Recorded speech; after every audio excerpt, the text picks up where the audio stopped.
Hello everyone, welcome to your English class. Dear students, today we will do the explanation of lesson number 10, verbs. Let's read the sentences first. Piali brushes her teeth. They are leaving on Monday. The girl has a blue bag. The children played. Here all these words you can see like brushes, are leaving, has, played. All these words are referring to an action which is being done by the subjects. Now let's read further. The words in bold are verbs. Here it is being said that the words which are written in bold means this colored form. They are verbs. You must have read in previous classes also that verbs are the action words.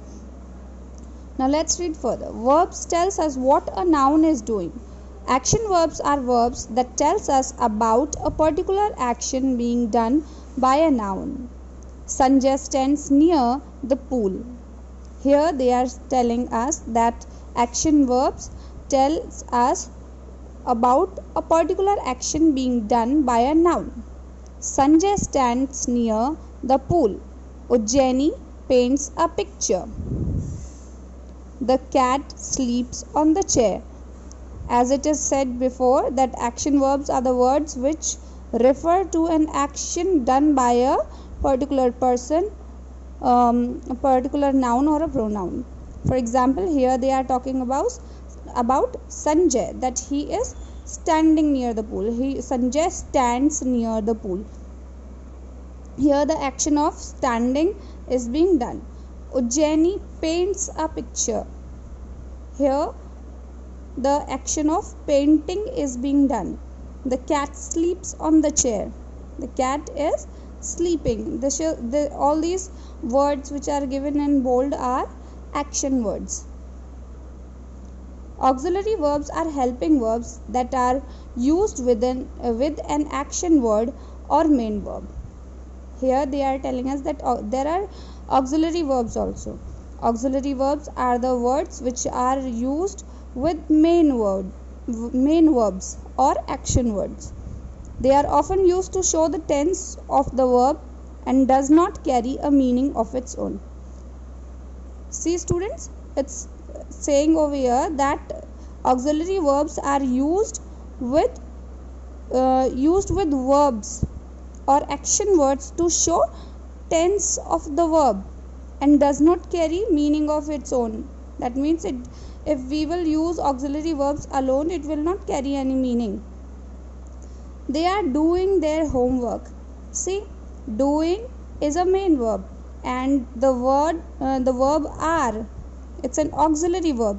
It's being used with a main verb to give a complete sense. They are telling us about now when we are using auxiliary verb and main verb together, they are telling us about the tense of the sentence. They are telling us that this sentence belongs to present continuous tense. Shruti is feeling tired.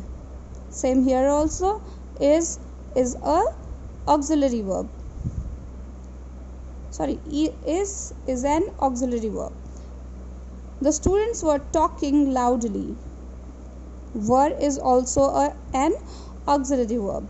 Here are, is and were are auxiliary verbs. Be and have can be used as auxiliary verbs as well as main verbs. See dear students, it's being said here that be and have. Be means is, are, am, was, were. All these verbs be and have can be used as auxiliary verbs as well as main verbs. For example, Soumya has bought an umbrella. Has, here in this sentence, has is being used as an auxiliary verb because it is being used with the main verb to give support to it and refer to the tense of this sentence. In the next sentence, let's see. The girl had a football.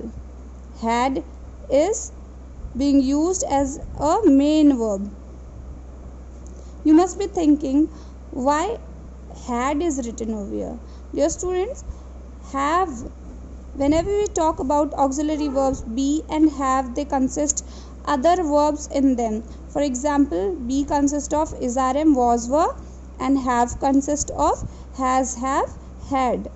And now in this sentence they are telling us about the past tense. That's why they have used had over here, not have. Radha and Bella have finished the course.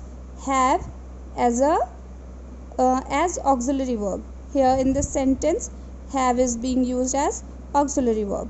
Verbs can be transitive or intransitive. Now here we have read till here that verbs can denote actions, and those verbs which denote actions, they are called action verbs. And there are auxiliary verbs also which are used to support action words, and they show us the tense of the verb. They are called auxiliary verbs. And now we are going to read about transitive verbs and intransitive verbs. Now let's read about transitive verbs. Transitive verbs are verbs that need an object to express a complete thought. Here they are telling us that transitive verbs are the verbs which need object. Without object, they will not give us complete sense. They need an object. Without object, they will not give us any complete sense. They will be incomplete. The meaning of the verbs will remain incomplete without their objects. For example, Suzanne tries. Rohit sees. The woman asks. Can you tell me the clear meaning of this sentence? First, second, third. Can you tell the sense of these sentences? Is it giving us a complete sense? No, it's not giving a complete sense. It requires an object to complete its sense, because Susan tries. What Susan tries, we have to tell here so that the meaning is clear of the sentence. Rohit sees. What does Rohit see? We have to write here. The woman asked. We have to write here what the woman is asking. Now let's read about intransitive verbs. Intransitive verbs are verbs that have no objects. A sentence with an intransitive verb is complete and does not need an object. Here we are coming to know about intransitive verbs. Intransitive verbs are the verbs which do not require object to complete the sense of the sentence. Without object also, these kind of verbs create a complete sense of the sentence. For example, Misha danced. That means Misha danced. Rajiv ran. The bell rang.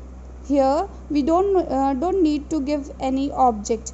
The sense is clear over here that Misha danced and Rajiv ran. The bell rang. Incomplete verbs do not make sense by themselves.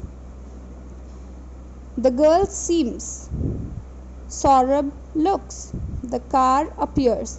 They require one or more words to be added to them to give them a complete meaning. These words are known as the complement of the verbs. Students, as it is written, as you have seen that it's written here, they are giving us an example. That there are few verbs which are called incomplete verbs. They require other words to complete its sense. For example, the girl seems. Here we are providing the word happy over here, so that the sense of seems is clear over here. The girl seems happy. Saurabh looks sleepy.